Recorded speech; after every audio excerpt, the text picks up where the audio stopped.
Hi, today we're gonna answer a question of one of the person I'm helping. Why do I choose wrong relationship? My question to you is this: do you keep choosing the wrong people to be your intimate partners? Do you end up suffering in your relationships because the partner you chose are exactly the one that you hope you never have chosen? And why do you do that? Why are you attracting what you don't want in your relationships?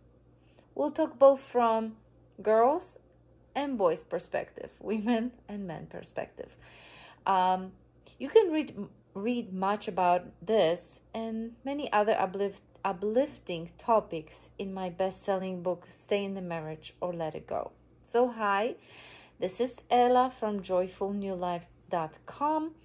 I experienced a series of losses that led me to my spiritual awakening. I went through inner child healing, dark night of a soul journey, started studying psychology, spirituality, healing, and personal development. It is my mission to help you find love, joy, empowerment, and liberation, even in the darkest of circumstances. So, almost every girl dreams about a Prince Charming coming to her rescue on a white horse, and they ride together toward the sunset. He takes care of her problems, slays the dragon, provides for her, and they live happily ever after. The end. That is the perfection of love for girls. And a seed is planted in girls' mind. But that seed is actually the girl seeing her dad in relation to her mom, to herself, and of course to her siblings. So she watches very carefully if daddy is like Prince Charming. Some of the girls are very blessed to have wonderful, great relationships with their dads. They feel safe, they feel wanted, they're well taken care of, and they feel it, they know it. When you ask them the question, who you want to marry when you grow up, of course the answer is, my daddy. The other girls only dream about having such a beautiful relationship. When they watch movies about girls that are doing something great with their dad, or dad does something courageous to save them or to protect them, or they have like the best time in the movie with their dad, the girl who is watching, her eyes like literally swells up with tears, and they wish that they too had that kind of relationship. But inside, those girls know the lack of it in their own life. They can only fantasize. They know that Prince Charming is not real. But they so want to believe it. They so want to have that story in their life. So on the surface, there's no difference between both girls. Both dream about their future husbands to be Prince Charmings. There is, however, a huge, like a Grand Canyon, huge difference between the two types of girls. That difference is playing in a subconscious mind, on the subconscious level. The girls who are blessed with great dads, they expect the same from their own husband. They know what they had, they know what they want, and that is exactly what they attract to themselves. Those girls will marry exactly the person that will resonate with their view of their own father. On the other hand, the girls who were not blessed, or who are not blessed to have loving fathers, will only dream about having such a great guy. They know what they don't want. They know exactly what relationship was not good because they have experienced it in their own lives. They have seen their dad behave terribly toward mother or themselves or the siblings, or they have not seen the dad at all because he was absent from their life. And a strange thing happened. They know exactly what they don't want, but this is what they attract themselves. So those girls will marry someone that they are actually afraid of marrying.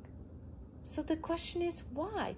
Why the girl who wants to get married with a man with great quality and the girl who doesn't want to marry with a guy with terrible quality, they actually marry what they want or don't want? That is crazy, right? It is because the want, the feeling of lack is there, and you attract the opposite to what you actually want on the conscious level. So, for example, when you say, I don't want to marry an alcoholic man, you send out a very strong signal behind your words and wishes. And that is a signal of fear, disappointment, anger, frustration, pain. All those terrible feelings that you experienced when you were a kid. When you say, I want, that means that you don't have it. You don't know how to experience something completely different. The subconscious mind doesn't care about the word. It doesn't care about the thought. It cares about the feeling behind those words, emotions behind those words and thoughts. And so we program our subconscious mind to attract the very same relationship of which we are scared to have. Boys, on the other hand, they dream to have the fastest cars, largest or most impressive houses, or most impressive bank accounts, or status in the company, or that they are, like self-employed and making really great bucks, right? Or other ego-driven attributes, because they want to impress the prettiest girls and show them, those girls, to others as their trophies. Today's advertising, the internet, the media, the cult of celebrity have created this feminine ideal that is as highly appealing as it is virtually unattainable. Physical flaws can be erased with plastic surgeries or photoshops, right? Emotional shortcomings are glamorized. The heroes of the stories find the gorgeous but dangerous women to spend the night with and move on to the next adventure. When men follow that model of thinking, they often attract gorgeous women, but with toxic, shallow, or emotionally poor personalities. Thinking hot is better is only an illusion, unless, of course, that hot woman takes good care of herself, and after a while, you will discover that she has a deep and meaningful other characteristics that are very important. Lots of guys are usually afraid of commitments, of being tied down, of having their wings clipped. The guys are afraid to becoming bored and thinking that there might be a better catch out there. They have thrill in chasing a challenge, and when they conquer that challenge, they want to experience another challenge, and they think that another challenge is another woman, just like in the hero stories. It's fine to be a hero of your own story, but the most authentic and fulfilling lives are lived as non-fiction. Meet with women in the real world. Have a face-to-face discussion. You will learn that the truly beautiful women are the ones who are very satisfying to your soul than your fantasies lead you to believe. Truly beautiful women become more attractive over time. And finally, some boys grew up in dysfunctional families. they are modeling the behavior of their primary caretakers. Some boys despise their father or stepfather or father figures' behaviors as they watch the abuse and pain. Yet, they repeat this cycle of behaviors when they grow up. As men, they subconsciously recreate the unhealthy relationships of their parental role models in order to attempt to heal the psychological wounds, the negligence or abuse they suffered as children. On the other hand, some boys who grew up with distant, cruel, or even abusive mothers often continue to seek out love from inappropriate or emotionally unavailable women to fill a hole in their hearts that was left there by unloving mom. And so it is the same situation with men as it is with women. We both attract to ourselves what we observe, what we think we want, what media is telling us what we should want, or others are telling us what we should want. And of course, we attract what we don't want. My daughter had piano lesson, and I met there a very sweet woman. Her name was Sherry. Very talented musician, very beautiful young woman. She liked me because I was always very open to discuss anything while I waited for my daughter's classes to be over. And one evening, she confided in me that she just didn't know how to attract a good guy. They were all losers, she said. And when I asked her what she wants in a man, she said, well, I don't want him to drink and to do drugs, and I don't want him to be broke or ask me for money and support him. I don't want him to lie to me, and I don't want him to call me bad names. Then I asked her again, what do you want in a man? Since you know what you don't want, what do you want? And she was like, she couldn't find the words. She's like, I don't know. That's an interesting question. I just never really thought about it. So I don't care if you are a guy or a woman. Maybe you are like Sherry. You know exactly what you do not want. But you're not alone. There is an easy way to turn this around and to figure out what you want instead. If you know what you don't want, you can definitely figure out what you do want. So I want you to divide a paper into 2 columns, and I'm going to show it to you in my workbook. One of the exercises, it's this one. So I want you to make 2 columns, just like that.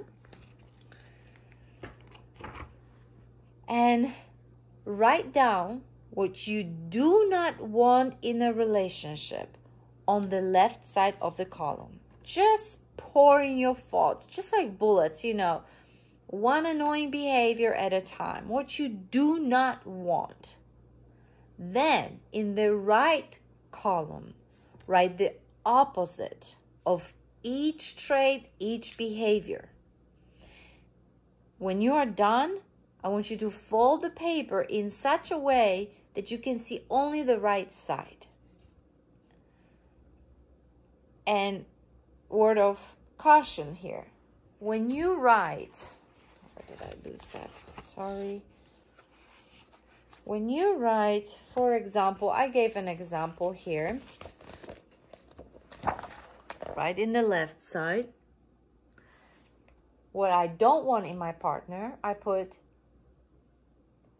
is addicted to an alcohol. On the right hand side, what I do want in a partner, I cannot write that I want him not to be addicted to alcohol. You have to write something like makes healthy choices or controls his compulsive behavior. Something that is not negating what you wrote in the column of I do not want in a partner. I hope that you understand it. It's just law of attraction does not understand not. So when I say I don't want a guy who drinks, the law of attraction hears a guy that drinks. It just doesn't hear not, because it carries the same vibration, whatever you are saying. So once you go through all those exercises, once you write down exactly what you don't want, and then you find something that is opposite to it, but give it a positive spin, I want you to focus only on the right side. Just cover the left side or fold the paper in half and only focus on the right side. From now on, think about the right side only. Talk about the right side only. And imagine your relationship already being like the one on the right side only. And you can say to me, well, wait up, Ella, this is dumb. This is stupid. My relationship is definitely not like the one on the right-hand side. How can I lie to myself? I'm pretending. Yes, that is exactly what I want you to do. I want you to pretend that you already got the right guy from the right column. Pretend that you got the right relationship. Your subconscious mind doesn't recognize the real from pretend. The more you pretend, the more you will engrave the good feeling. The quicker your subconscious mind will believe it to be true. And when you program your mind to believe it is true, it has to become true to you. It has to materialize. This is why the girls that grew up with great fathers attract great men into their lives. Their subconscious mind makes everything to bring them the right guy, because it is trained for years to believe it to be true. That's why repetition is very important. At first, yes, it will feel like it's fake. But then the more you repeat it, my guy makes healthy choices. Or girl, of course, this goes both ways. It goes for guys and for girls. When, for example, a guy writes, what he doesn't want is, she's materialistic. He doesn't want materialistic. In the I want column, he cannot say, I want a woman that is not materialistic. He needs to write, I want a woman who values trustworthiness or values something else. You just don't repeat the same negative trait or the same negative characteristics. Make sure you find an opposite. Same like with the abuse guy. I don't want him to abuse alcohol. And in the right side column, you say, my guy is healthy or makes healthy choices, or he controls his compulsive behaviors. Okay, I hope you get it. And when you don't, please write it in the column. Remember, it's very important to keep on repeating it, because subconscious mind eventually will start believing it, because you will start feeling it the more you repeat it. So this is all for today. Give me the thumbs up. Share this video with other people. Subscribe so you will receive a notification for the next video, where I will show you how to train your subconscious mind with an exercise to bring you exactly how you want to feel in a relationship. To buy my book, workbook, apply for my program, or learn more, just go to joyfulnewlife.com. This is Ella Badura. Thank you for your time today, and I see you soon. Bye.